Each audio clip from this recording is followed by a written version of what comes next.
ओम श्री सतगुरु परमात्मा। ओम श्री योग वशिष्ठ महामंत्र।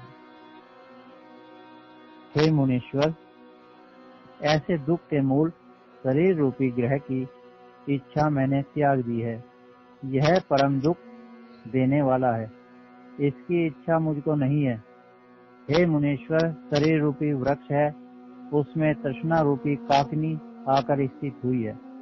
जैसे काकनी नीच पदार्थ के पास उड़ती है, वैसे ही तृष्णा भोग आदि मलिन पदार्थों के पास उड़ती है। तृष्णा बंदरी की नाई शरीर रूपी वृक्ष को हिलाती है, स्थिर नहीं होने देती। जैसे उन्मत्त हाथी कीच में फंस जाता है, तब निकल नहीं सकता और खेदवान होता है, वैसे ही अज्ञान रूपी मद से उत्पन्न हुआ जीव शरीर रूपी कीच में फंसा है, सो निकल नहीं सकता, पड़ा हुआ दुख पाता है। ऐसे दुख देने वाला शरीर है, उसको मैं अंगीकार नहीं करता। हे मुनीश्वर, यह शरीर अस्थि मांस रुधिर से पूर्ण अपवित्र है। जैसे हाथी के कान सदा हिलते हैं, वैसे ही मृत्यु इसको हिलाती है। कुछ काल का विलंब है, मृत्यु उसका ग्रास कर लेवेगी।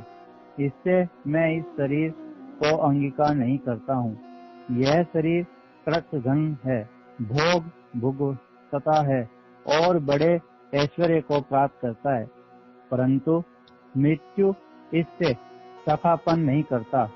जीव इसको अकेला छोड़कर परलोक जाता है। जीव इसके सुख निमित्त अनेक यत्न करता है, परंतु संग में सदा नहीं रहता। ऐसे कृतघ्न शरीर को मैंने मन से त्याग दिया है। हे मुनीश्वर, और आश्चर्य देखिए कि यह इसी के लिए भोग करता है, पर उसके साथ नहीं चलता। जैसे धूल से मार्ग नहीं भासता, वैसे यह जीव जब चलने लगता है, तब शरीर से शोभवान होता है और वासना रूपी धूलि संयुक्त चलता है, परंतु दिखता नहीं कि कहाँ गया। जब परलोक जाता है, तब बड़ा कष्ट होता है, क्योंकि शरीर के साथ इसने स्पर्श किया है। हे मुनीश्वर, जैसे जल की बूंद पत्र के ऊपर क्षण मात्र रहती है, वैसे ही शरीर भी संगभंगुर है। ऐसे शरीर में आस्था करनी मूर्खता है, और ऐसे शरीर के ऊपर उपकार करना भी दुख के निमित्त है, सुख कुछ नहीं।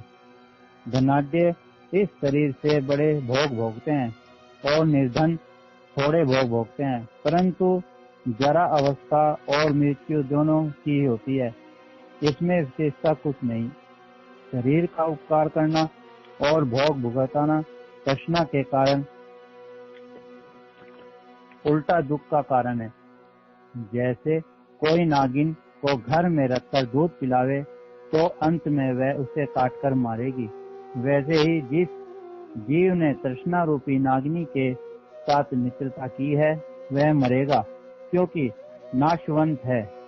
इसके निमित्त भोग भुगतने का यत्न करना मूर्खता है। जैसे पवन का वेग आता है और जाता है, वैसे ही यह शरीर भी आता और जाता है।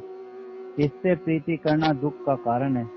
जैसे कोई विरला मर्द मरुस्थल की आस्था त्यागता है और सब बड़े भ्रमते हैं, वैसे ही सब जीव इसकी आस्था में बंधे हुए हैं।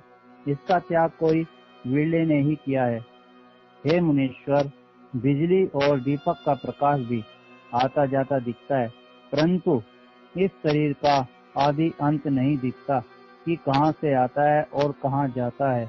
जैसे समुद्र में बुदबुदे उपजते और मिट जाते हैं, उसकी आस्था करने से कुछ लाभ नहीं, वैसे ही यह शरीर इसकी आस्था करने योग्य नहीं। यह अत्यंत नाशरूप है, स्थिर कदाचित नहीं होता। जैसे बिजली स्थिर नहीं होती, वैसे ही शरीर भी स्थिर नहीं रहता, इसलिए इसकी आस्था नहीं करता। इसका अभिमान मैंने त्याग दिया है। जैसे कोई सूखे तृण को त्याग देता है, वैसे ही मैंने अहम ममता त्यागी है। हे मुनीश्वर, ऐसे शरीर को पुष्ट करना दुख का निमित्त है। यह शरीर किसी अर्थ नहीं आता, जलाने योग्य है। जैसे लकड़ी जलाने के सिवाय और काम में नहीं आती, वैसे ही यह शरीर भी जड़ और गूंगा, जलाने के अर्थ है।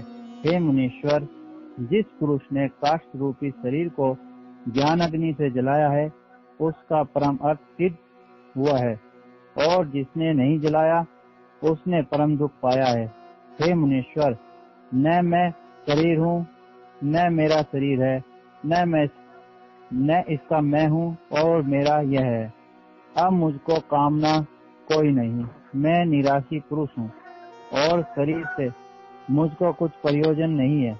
इसलिए आप वही उपाय कहिए जिससे मैं परम पद पाऊं। हे मुनीश्वर, जिस पुरुष ने शरीर का अभिमान त्यागा है, वह परमानंद रूप है, और जिसको देह का अभिमान है, वह परम दुखी है। जितने दुख हैं वे शरीर के संयोग से होते हैं।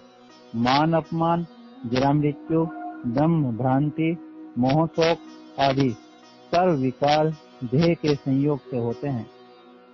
जिनको देह में अभिमान है, उनको धिक्कार है, और सब आपदा भी उन्हीं को प्राप्त होती है।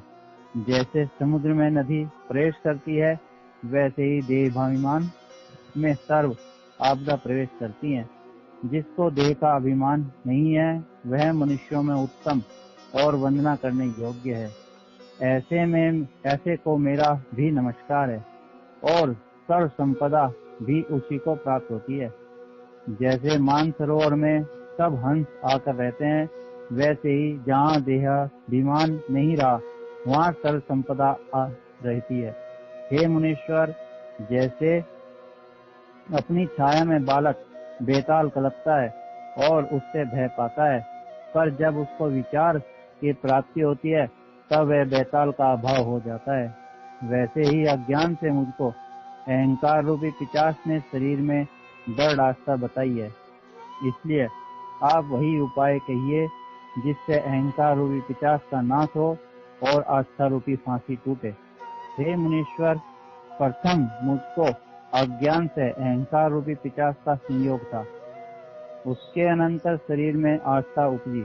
जैसे बीज से प्रथम अंकुर होता है, फिर अंकुर से वृक्ष होता है, वैसे ही अहंकार से शरीर की आस्था होती है। हे मुनीश्वर, जैसे बालक छाया में बेताल देखकर दीनता को प्राप्त होता है, वैसे ही अहंकार रूपी पिशाच ने मुझको दीन किया है। वह अहंकार रूपी पिशाच अविचार से सिद्ध है। जैसे प्रकाश से अंधकार का नाश हो जाता है, वैसे ही विचार करने से अहंकार नष्ट हो जाता है। हे मुनीश्वर, जिस शरीर में आस्था रखी है, वह जल के प्रवाह की नाई है, स्थिर नहीं होता। जैसे बिजली का चमकना स्थिर नहीं है और गंधर्व नगरी की आस्था व्यर्थ है, वैसे ही शरीर की आस्था करना व्यर्थ है। हे मुनीश्वर, जो शरीर की आस्था करके अहंकार करते हैं और जगत के पदार्थों के निमित्त यत्न करते हैं, वे महामूर्ख हैं। जैसे स्वप्न मिथ्या है, वैसे ही यह जगत मिथ्या है। तो उसको सत्य जानना है, वह अपने बंधन के निमित्त यत्न करता है। जैसे घुराण अर्थात कुशवारी अपने बंधन के निमित्त गुफा बनाती है, और पतंग अपने नाश के निमित्त दीपक की इच्छा करता है, वैसे ही अज्ञानी को अपनी देह का अभिमान और भोग की इच्छा अपने ही नाश के निमित्त है। हे मुनीश्वर, मैं तो इस शरीर को अंगीकार नहीं करता। इस शरीर का अभिमान परम दुख देने वाला है। जिसको देह का अभिमान नहीं रहा, उसको भोग की इच्छा भी नहीं रहेगी। इससे मैं निराश हूँ, और मुझे परम पद की इच्छा है, जिसके पाने से फिर संसार समुद्र की प्राप्ति न हो। इति श्री योग वशिष्ठ वैराग्य प्रकरणे देह निराश्य वर्णनाम त्रयोदश प्रसंग।